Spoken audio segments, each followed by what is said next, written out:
Пред 20 и нешто години, како млади луѓе, бевме, мислам, целата една екипа што бевме заинтересирани, мислам, бевме влюбеници во уметноста воопшто.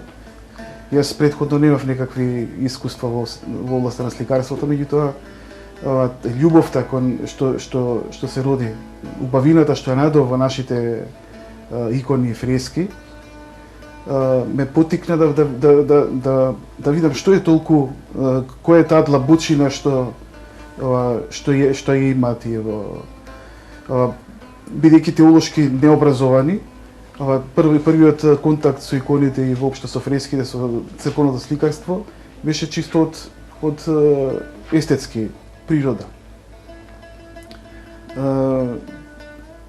Подоцна, најверојатно заради таа љубов која имав кон тоа сликарство, и го добив тој дар, буквално, бидејќи претходно навистина немав никакви искуства со сликарство.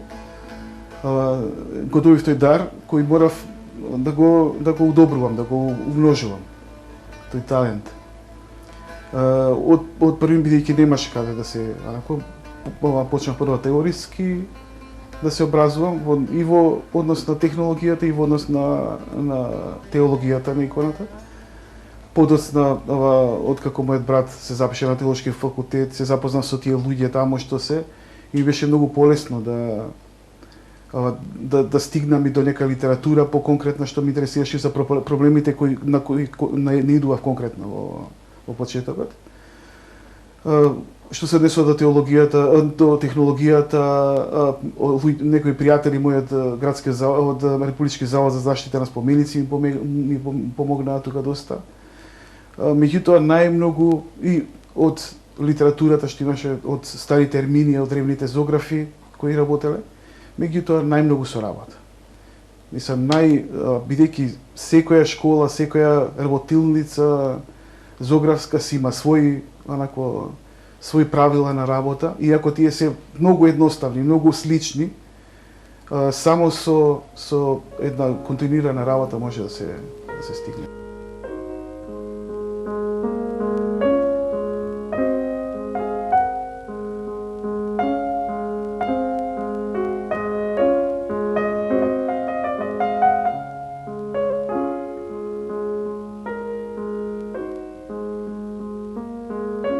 Ако само се спомнеме на зографите од македонската сликарска школа на Михајло Евтихи, на зографите од Курбиново и на многу други анонимни автори кои што ги оставиле своите дела во црквите и манастирите низ Македонија, во фрески и во икони, навистина она што денес се случува треба со огромна одговорност и со огромна почит кон целата таа традиција да се продолжи и да се случува од современите зографи.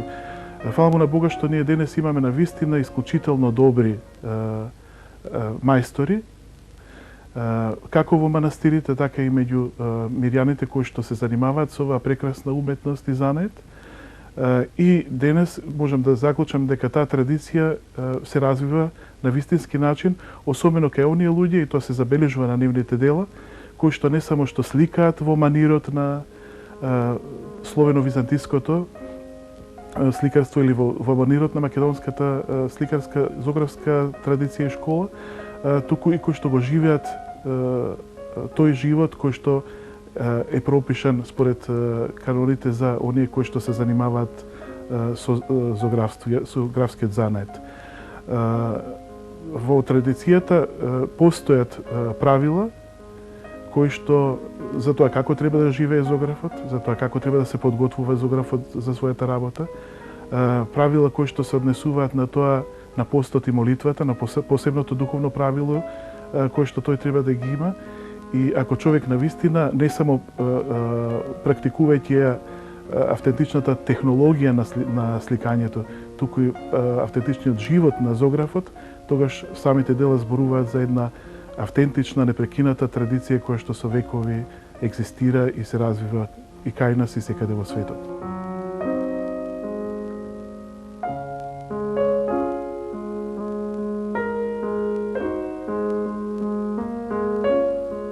Мојот брат Кирил е исклучителен зограф, морам да кажам, не затоа што ми е брат, туку заради тоа што неговото творештво е навистина сообразно на она што го зборував и пред малку во врска со животот и подготовката на зографот. Се надевам дека и следните генерации на зографи кои што ќе учат од овие генерации меѓу кои на кои припаѓа мојот брат, ќе наследат и таа потреба во се да ги исполнуваат начините на подготовка за сликање, значи со пост, со молитва, со особена подготовка во сликањето на иконата, запознавање со самата личност преку читањето на житието, молитвите кон тој светител, за кога зографот како личносно ќе го запознае светителот кој што го слика, тогаш и тој ќе му се открие на вистински начин и ќе може таа икона вистински и нему да му прозбори најпрвен, а потоа и на оние кои што пред неа ќе стојат, ќе се молат и ќе наблюдуваат.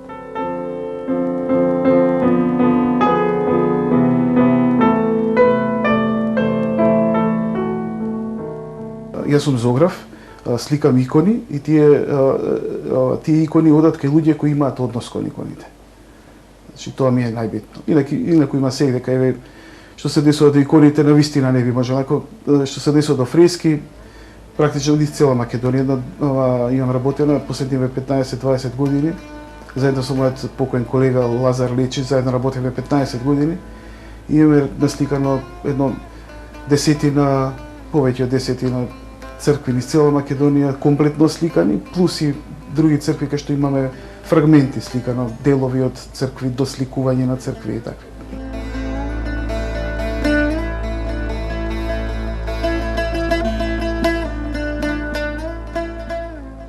Кирил Златанов одигруваше и ќе одигрува понатаму многу важна улога.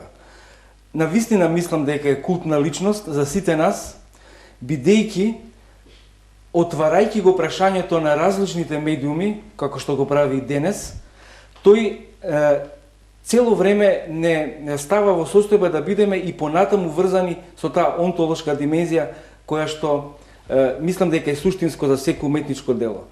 Например, во неколку други циклуси кои што се однесуваат навидум на друг ликовен израз, тој исто така го повторува сведочењето за божественото.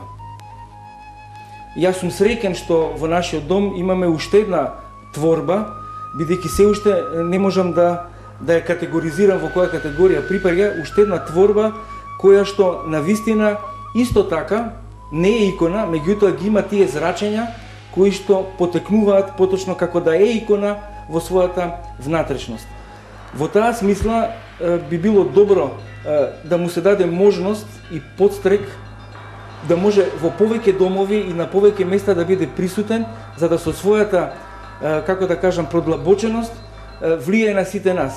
Јас како архитект, заедно и со нашиот заеднички драг, сакан пријател Минас Бакалчев, кога работиме, ние стално сме во врска со него и има директно одсликување, имаме желба за одсликување во однос на структурите кои што се наводно просторни и ликовни, а се надпросторни и надликовни. не е тој лик што го гледаме, туку тоа е само повод за да треба да го видиме нештото.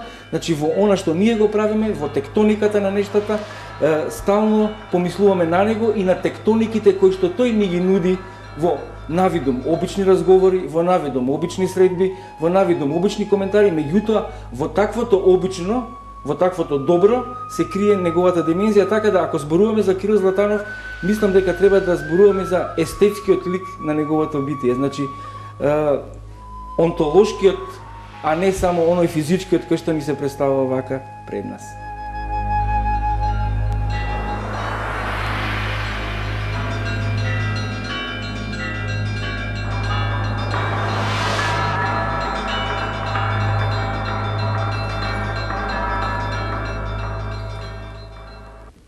Патот на двајца браќа кои што го откриваат на свој личностен начин патот до Бога, до духовноста, треба некаде да има и заеднички почеток. И мислам дека заедничкиот почеток е токму во една интермедијална уметничка група во која што започнавме, во која што работевме во средината на 80-тите години, и токму оваа година се навршуваат 25 години практично од основањето на уметничката мултимедијална група Апореа. Освен нас двајца, во неја членува уште неколку личности кои што исто се занимаваа со различни уметнички медиуми, меѓутоа со иста цел во истражување на традицијата која што не му припаѓаше на некој манеризам или традиционализам на овој век и на оваа историја, туку традиција која што се врзуваше со надисториското, а тоа значи божественото. По тој начин Лазар и Кирил стана зографи, јас и отец Јован станавме епископи, другите луѓе стана професори на познати академии и универзитети, така што сите на свој начин го чекориме паралелно патот на нашата восхитеност и фасцинација од таа надисториска традиција на православното христијанство и се обидуваме и во животот и преку нашата уметност да го оставиме својот белег на таа фасцинација.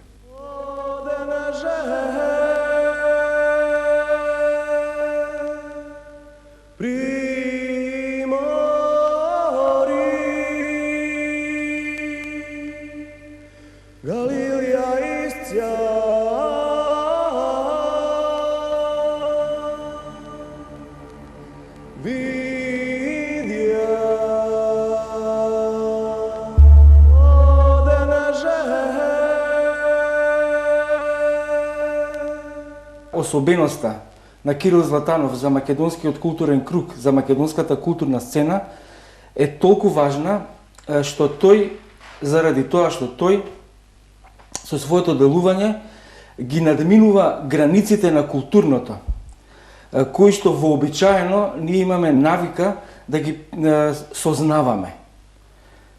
Тој ги надминува во таа баш суштинска онтолошка димензија, што не се работи за сознавање на нештата, туку за нивно чувствување, за нивно знаење дека тие постојат. Сега тоа знаење може би звучи малку мистично, меѓутоа тоа е факт ако човек се задълбочи во тоа. Неговото действие е комплексно и од тој период и како и денес. Значи ги надминува прво едномедијалните аспекти, да речеме само на иконата, на представувањето на иконата како таква, како нешто што е надуметничко дело. Значи ги надминува незиното представување во еден медиум, туку работи во повеќе медиуми. Значи зборувам сега и за текст, зборувам и за плаката, зборувам и за знак. Во било кој медиум да стануваше збор, Кире ги поместуваше границите, поточно уште повеќе, мислам, може би суштинското, дека ги бришеше границите.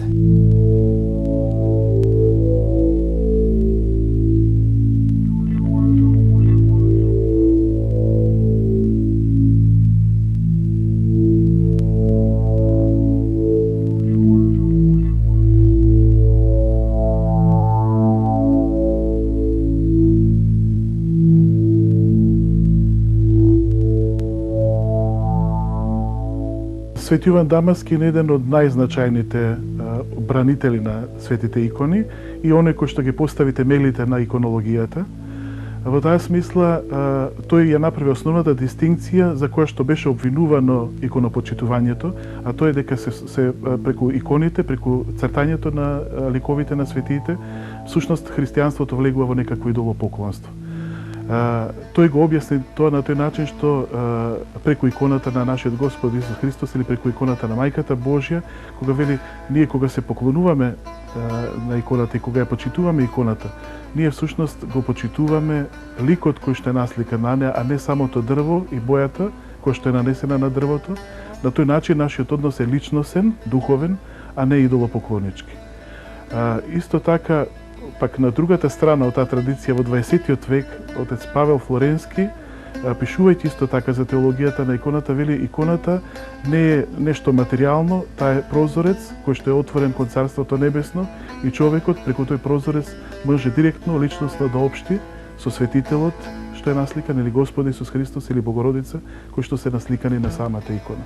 Така и самиот иконостас, кога ќе влеземе во храмот Божи, представува практично еден прозорци отворени кон Царството Небесно, и кога човекот ќе застане во светиот храм, тој стои пред самиот Господ и пред светителите кои што се во Царството Небесно.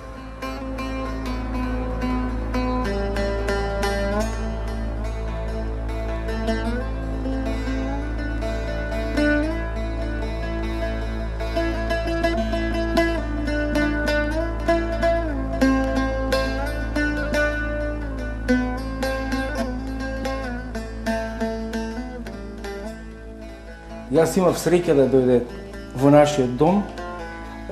Беше долго очекувана, беше сонувана, беше посакувана, меѓутоа, знаете како, таа ги надминува границите на она што јас ја заслужувам. Доаѓањето на иконата во домот е Божји дар. Таа е можност да се созрцаваме, таа е можност да сведочиме. Не е уметничко дело. Она што е иконата всушност е една жива душа која што еден диаграм кој што стално не тера да се препознаваме. Ние сите сме во некоја трчаница, како и денеска е.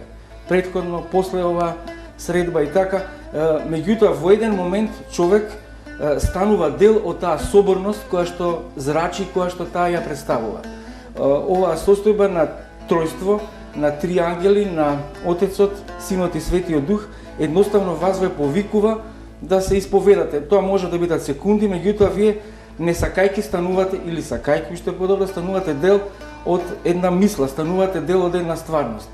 Имавме среќа да во овој дом кој што е толков колку што го гледате, фала му на Бога и за тоа што го имаме, е на место кое што е во врска со нашето место каде што ние јадеме, каде што ние се среќаваме.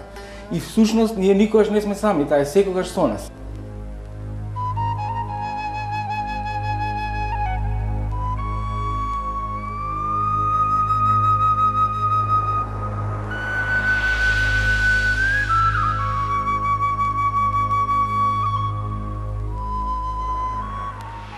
Што се однесува до технологијата на изработка на икони, таа е позната и древна. Таа е дури постара и од самите икони, бидејќи таа технологија на сликање се користела многу пред да се почне да се работат иконите.